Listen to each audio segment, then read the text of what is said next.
का जन्म 8 मार्च 1918 को चीन के हैनान द्वीप में हुआ था।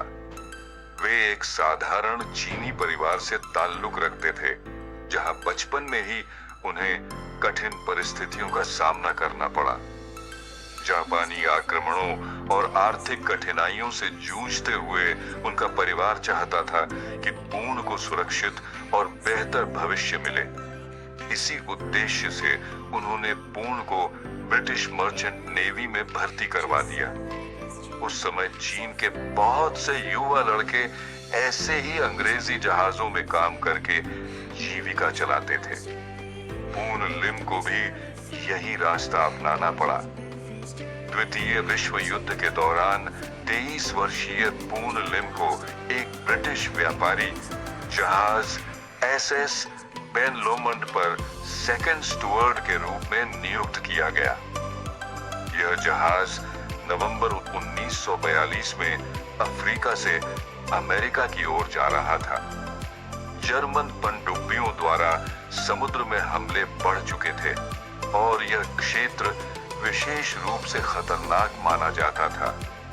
23 नवंबर को ब्राजील के तट से लगभग 250 मील दूर एसएस बेन लोमंड को जर्मन पनडुब्बी U-172 ने टॉर्पीडो से हमला करके डुबो दिया। जहाज इतनी तेजी से डूबा कि अधिकतर लोग अपनी जान नहीं बचा सके। पूर्ण लिम ने किसी तरह लाइफ जैकेट पहनी और समुद्र में कूद गए। कई घंटों तक तैरते रहने के बाद उन्हें एक लकड़ी का राफ्ट मिला, जिस पर चढ़कर उन्होंने खुद को बचाया। उस राफ्ट पर केवल सीमित मात्रा में पानी और कुछ खाने पीने की चीजें थीं। कुछ डिब्बाबंद बिस्किट, थोड़ी सी चीनी, 11 गैलन पानी, एक फ्लेयर गन और एक टूटी हुई टॉर्च। उन्होंने पहले इन सामानों को बहुत ही सावधानी से उपयोग किया, लेकिन जल्दी ही यह सामान समाप्त हो गया। तब उनके सामने असली संघर्ष शुरू हुआ। समुद्र के बीचों बीच न कोई दिशा, न कोई सहारा, सिर्फ एक छोटा राफ्ट और चारों ओर अंतहीन पानी। पूर्ण लिम ने हार मानने की बजाय खुद को जीवित रखने के नए नए उपाय खोजे। मछलियां पकड़ने के लिए उन्होंने राफ्ट के हिस्सों से तार निकाला और हुक बनाया। कई बार मछलियां नहीं मिलती तो वह समुद्री पक्षियों को अपने पास बुलाकर पकड़ते और उन्हें मारकर उनका मांस खाते। कभी कभी खून भी पीते ताकि शरीर को थोड़ी शक्ति मिल सके। एक बार उन्होंने एक छोटी शार्क को राफ्ट के पास तैरते देखा और उसे भी पकड़ने की कोशिश की। यह बहुत जोखिम भरा था, लेकिन वे सफल हुए। उन्होंने शार्क को राफ्ट पर खींचा, उसे मारा और उसका मांस खाया। बारिश होने पर वे अपने राफ्ट के कैनवास का इस्तेमाल करके पानी इकट्ठा करते। धूप से बचने के लिए भी उन्होंने छाया बनाने के तरीके खोजे।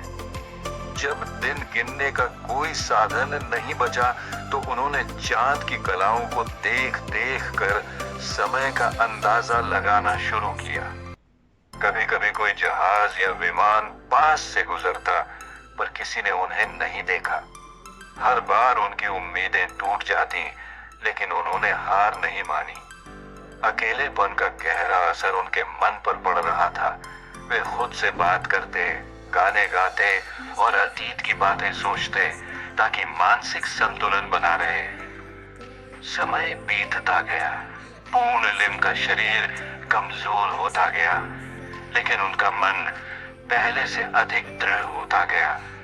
राफ्ट पर उनके शरीर पर घाव हो गए थे, बाल उलझ चुके थे और चेहरा पहचानना मुश्किल हो गया था। फिर भी वे हर सुबह उठते, पानी खोजते, मछलियां पकड़ते और अगले दिन तक जीने का एक कारण ढूंढते। यह सिलसिला 133 दिनों तक चलता रहा। 5 अप्रैल 1943 को ब्राजील के कुछ मछुआरों ने दूर समुद्र में एक अजीब वस्तु देखी। जब वे पास पहुंचे तो उन्होंने देखा कि वह एक लकड़ी का राफ्ट था जिस पर एक कमजोर और अधमरा आदमी पड़ा था। यह पूर्ण लिम थे। मछुआरों ने उन्हें तुरंत बाहर निकाला और नजदीकी गांव बेलें ले गए। वहां डॉक्टरों ने देखा कि वे बहुत कमजोर हैं, लेकिन होश में हैं। 4 हफ्तों तक अस्पताल में रहने के बाद वे धीरे धीरे ठीक होने लगे। ब्रिटेन लौटने के बाद राजा जॉर्ज छठे ने उन्हें ब्रिटिश एम्पायर मेडल से सम्मानित किया। उनकी जीवित रहने की तकनीकों को ब्रिटिश नेवी के ट्रेनिंग पाठ्यक्रमों में शामिल किया गया ताकि भविष्य में कोई नाविक ऐसी परिस्थिति में फंसे तो उसे बचने की जानकारी हो। युद्ध के बाद पूर्ण लिम अमेरिका चले गए। वहां उन्होंने एक अमेरिकी महिला से विवाह किया और 4 बच्चों के पिता बने। 1991 में न्यूयॉर्क के ब्रुकलिन में उनका निधन हो गया। पूर्ण लिम की कहानी सिर्फ जीवित बचने की नहीं, बल्कि आशा, साहस और अदम्य इच्छा शक्ति की कहानी है।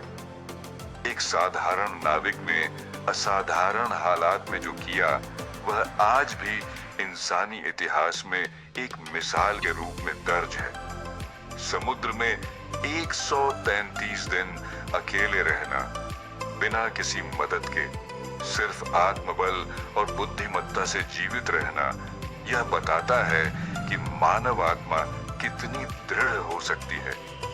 पूर्ण लिम का रिकॉर्ड आज तक कोई नहीं तोड़ पाया और शायद कोई कभी तोड़े भी ना। खुद पूर्ण लिम ने भी कहा था, मैं चाहता हूं कि कोई भी मेरे जैसा अनुभव न करे और न ही किसी को इसे दोहराना पड़े। उनकी यह कहानी आज भी विश्व के सर्वश्रेष्ठ जीवित रहने के किस्सों में गिनी जाती है।